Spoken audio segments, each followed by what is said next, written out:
আসসালামু আলাইকুম ওয়া রাহমাতুল্লাহি ওয়া বারাকাতুহু। ইন্নাল হামদুলিল্লাহ ওয়াসসালাতু ওয়াসসালামু আলা মান লা নাবিয়্যা বা'দাহু, আম্মা বা'দ। নেহায়াত কাবিল ইহতিরাম হযরত আসাতিজা এবং আমার সামনে উপবিষ্ট তালেবে আলেম ভাইয়েরা, সকলকে আমার অন্তরের অন্তঃস্থল থেকে মোবারকবাদ জানাচ্ছি। মহান আল্লাহ রব্বুল আলামিন কুরআনে কারীমে ইরশাদ করেন, আল-ইয়াওমা আকমালতু লাকুম দীনাকুম ওয়া আতমামতু আলাইকুম নি'মাতি ওয়া রাদিতু লাকুমুল ইসলাম দীনা। আজ আমি তোমাদের জন্য ইসলামকে পরিপূর্ণ করে দিয়েছি এবং ধর্ম হিসেবে আমি ইসলামকেই তোমাদের জন্য মনোনীত করেছি। সূরাতুন নূরের 55 নং আয়াতে আল্লাহ রাব্বুল আলামিন ইরশাদ করেন, ওয়া'আদাল্লাহু আল্লাযীনা আমানু মিনকুম ওয়া আমিলুস সালিহাতি লা ইস্তাখলিফান্নাহুম ফিল আরদি কামা ইস্তাখলাফাল্লাযীনা মিন ক্বাবলিহিম। আল্লাহ রাব্বুল আলামিন প্রতিশ্রুতি দিয়েছেন, তোমাদের মাঝে যারা ঈমান গ্রহণ করবে এবং সৎ আমল করবে তাদেরকে আমি আল্লাহ রাব্বুল আলামিন জমিনের মধ্যে খেলাফত দান করব, যেমন পূর্ববর্তী সম্প্রদায়ের মানুষকে আমি জমিনের মধ্যে খেলাফত দান করেছিলাম। আল্লাহ রাব্বুল আলামিন সেই অঙ্গীকারকে অক্ষরে অক্ষরে বাস্তবায়ন করে দেখিয়েছেন। অল্প কয়েক দিনের মধ্যেই নবী আরবি সাল্লাল্লাহু আলাইহি ওয়াসাল্লামকে মদিনার মধ্যে ইসলামের খেলাফত দান করেছেন, মুসলমানদেরকে নেতৃত্ব দিয়েছেন এবং সর্বপ্রথম মদিনাতুল মুনাওয়ারা মুসলমানদের খেলাফতের কেন্দ্র ভূমি হিসাবে স্বীকৃতি লাভ করেছে। এভাবে যতদিন পর্যন্ত মুসলমান সৎ আমলের উপর ছিল ততদিন পর্যন্ত মুসলমানদের হাতে খেলাফতের এই গুরু দায়িত্ব ছিল। এভাবেই চলতেছিল একের পর এক, ক্রমান্বয়ে হাজারের উপরে প্রায় 1300 বছর পর্যন্ত মুসলমান জমিনের মধ্যে খেলাফতের দায়িত্ব পালন করেছেন এবং মুসলমানদের শির উন্নীত ছিল, মুসলমান মাথা উঁচু করে দাঁড়িয়েছিল।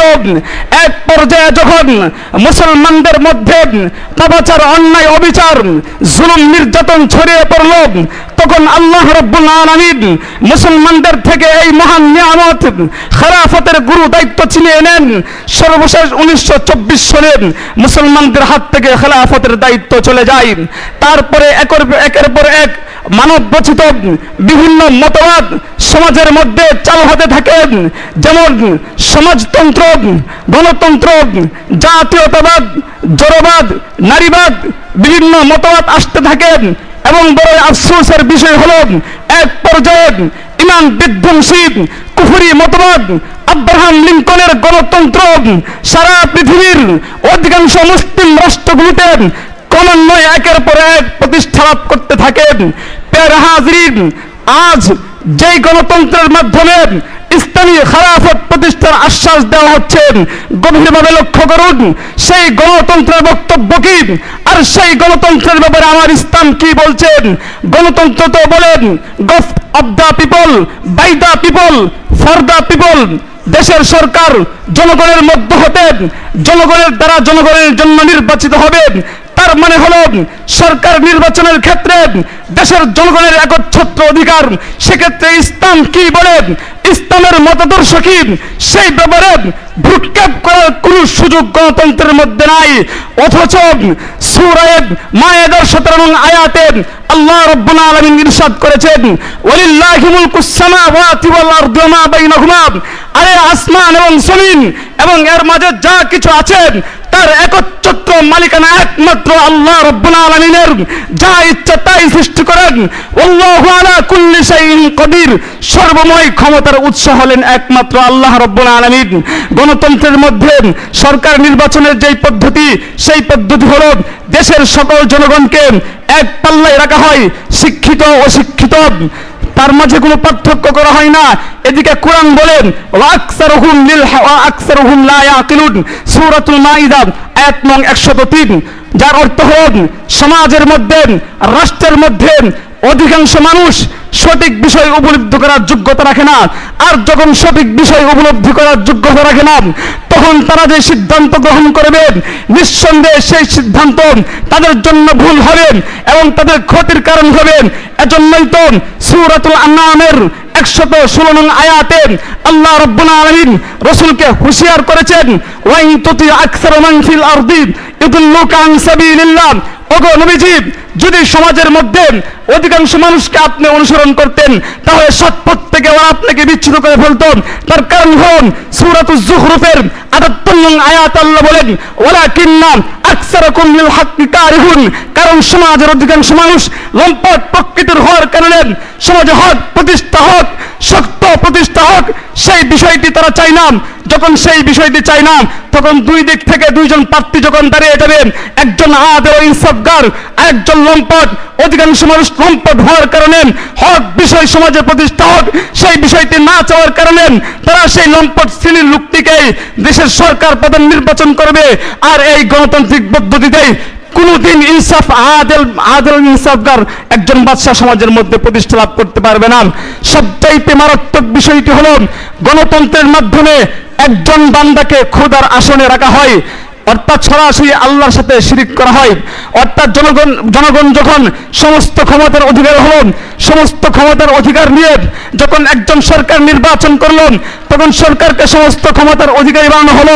আর সে তার সমস্ত ক্ষমতা দিয়ে যখন হুকুম প্রণয়ন করবেন, তখন তার কোন হাদিসের ধার দ্বারা তোয়াক্কা করে নাম সেই পর্যায়ে সরাসরি আল্লাহর সাথে শিরিক করা হয়। জামে তিরমিজির 3095 নং লম্বা হাদিসের আলোচনার মাফহুম হলো, যখন আল্লাহ নাজিল করলেন ইত্তাখাযু আহবারহুম ওয়া রুহবানাহুম আরবাবা মিন দুনিল্লাহ, অর্থাৎ ইহুদি খ্রিস্টানরা আল্লাহ রাব্বুল আলামিনকে বাদ দিয়ে বহু প্রভু গ্রহণ করেছেন।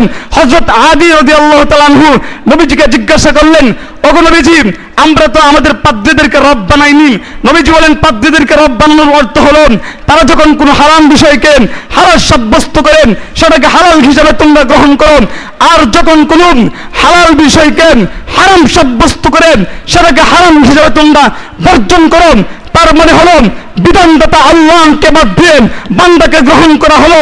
আর যখন বিধানদাতা আল্লাহকে বাদ দিয়ে বান্দাকে গ্রহণ করা হলো, তার মানে হলো রব আল্লাহকে বাদ দিয়ে বান্দাকে গ্রহণ করা হলো। এর জ্বলন্ত প্রমাণ হলো গণতন্ত্র। বিগত ফেসিবাদী খুনি হাসিনা তার যুগে এক আইন জারি করেছিল, শেখ মুজিবুর হলো জাতির জনক। আল্লাহর কুরআন পরিষ্কার বলেন, আয়া মিল্লাত আবিকুম ইব্রাহিম, জাতির জনক হলেন হযরত ইব্রাহিম।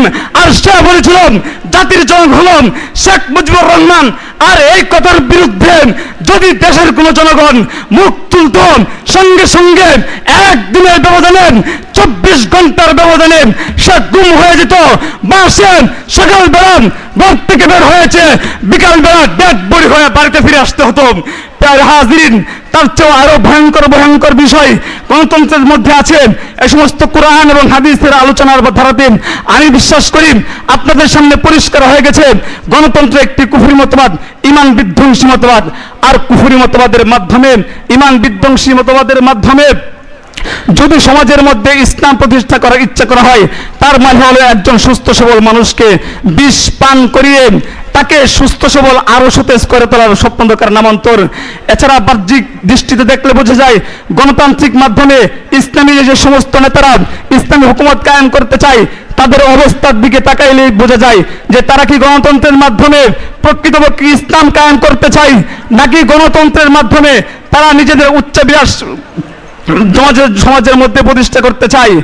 গত 5ই আগস্ট যখন ফ্যাসিবাদী সরকারের পতন ঘটল, সারা দেশের মধ্যে একটা অরাজকতা বিরাজ করছিল। সমস্ত প্রশাসনিক কার্যক্রম যখন বন্ধ ছিল, ঠিক এমন এক মুহূর্তে পেশি শক্তি ব্যয় করেন, গণতান্ত্রিক নাম দিয়ে এক দল কায়েম করেন আমার প্রাণ কেন্দ্র রহমানিয়ার ভবনে তারা ভাঙচুর করেন, উস্তাদদের সাথে বেয়াদবি করেন, মক্তবের কোমলমতি বাচ্চাদেরকে গাড় ধাক্কা দিয়ে বের করেন। যে নজির কায়েম করেছেন পরিষ্কার বলে দেয়, এটাই হলো তাদের উদ্দেশ্য। এই উচ্চাভিলাষ কায়েম করা, উচ্চাভিলাষ প্রতিষ্ঠা করেছে, ভিন্ন কিছু তাদের উদ্দেশ্য নাই। তাছাড়া যে সমস্ত ইতর শ্রেণীর নেতাগুলো সমাজের মধ্যে গণতন্ত্র প্রতিষ্ঠা করতে চাচ্ছেন, তাদের মাধ্যমে খুন খারাপি, চুরি ডাকাতি, সিনা ব্যভিচারী, সতী সাধবী মেয়েদেরকে ধরে নিয়ে রিসোর্টের মধ্যে তাদের ইজ্জত লুণ্ঠন করা, এই সমস্ত কাজ কারবার করা, এই ইতর শ্রেণীর মানুষগুলোর দ্বারাতে ইসলামের হুকুমত কায়েম হবে তো দূরের কথা, ইসলাম যে সুশিক্ষা নিয়ে এসেছিল, নবী যে আদর্শ রেখে গেছেন, সেই আদর্শ ভেঙে চুরমার হয়ে ইসলামের সুশিক্ষা হারিয়ে যাবে এবং সমাজের মধ্যে শান্তি নিরাপত্তা ভেঙে চুরমার হয়ে তুলিসাৎ হয়ে ডাস্টবিনে নিক্ষিপ্ত হবে, ডাস্টবিনে নিক্ষিপ্ত হবে। প্যার হাজিরিন, সর্বশেষ আমি বাংলার মুসলমানদেরকে হুঁশিয়ার করছি, আরে চকচক করলে শোনা হয় না, লাল দেখলে সময় মনে করবেন না। কোন মুমিন মুসলমান দুষ্ট লোকের মিষ্টিকতায় কান দিয়ে বিভ্রান্ত হতে পারে না, প্রতারিত হতে পারে না। ইসলামী খেলাফতের খলিফা এমন বড় কাজ্জাব হতে পারে না, এমন বড় বেয়াদব হতে পারে না, এমন লম্পট হতে পারে না। আরে ইসলামী খলিফা কেমন হয়? সাহাবাদের যুগ আমি বাদ দিলাম, ইসাই 8ম শতাব্দী ওমর ইবনে আব্দুল আজিজের খেলাফত দেখো, আমানতদারি কেমন ছিল। একই বিচরণের মধ্যে এক মাঠে বাঘ এবং সিংহ বিচরণ করে আক্রমণ করে না। জিজ্ঞাসা করে হলে রাকাল বলে, আরে শরীরের মাথা যদি ঠিক হয়ে যায় তাহলে সমস্ত রাষ্ট্র ঠিক হয়ে যায়, শুধু মানুষ কেন, সমস্ত আল্লাহর সমস্ত মাখলুকের মধ্যে সেই আদল এবং ইনসাফ প্রতিষ্ঠা হয়ে যায়। প্যারা হাজিরিন, সুতরাং শেষে আপনাদেরকে বলবো, কুফরি মতবাদ নয়, ইমান বিধ্বংসী মতবাদ নয়, বেদাত এবং কুসংস্কার নয়। যখন পৃথিবীর দিক দিগন্তে সুন্নতের আলো ছড়িয়ে পড়বে, সুন্নত যখন দিক দিগন্তে ছড়িয়ে পড়বে, তখন দেখবেন বেদাত এবং কুসংস্কার পালিয়ে যাবেন, দূরীভূত হবে বেদাত কুসংস্কার।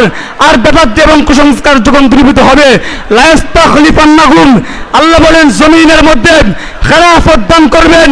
সেই খেলাফতের জন্যই আমার এই দেশে মোল্লা উমরের মতো উমর, আব্দুল আজিজের মতো উমর ইবনে আব্দুল আজিজের মতো উমর, উমর ইবনে খাত্তাবের মতো উমর আসবেন এবং তার হাতে হাত মিলিয়ে সুন্নাতের সৈনিকেরা খিলাফত আলা মিনহাজিন নবুওয়া প্রতিষ্ঠা করবার জন্য সমাজের মধ্যে ঝাঁপিয়ে পড়বেন।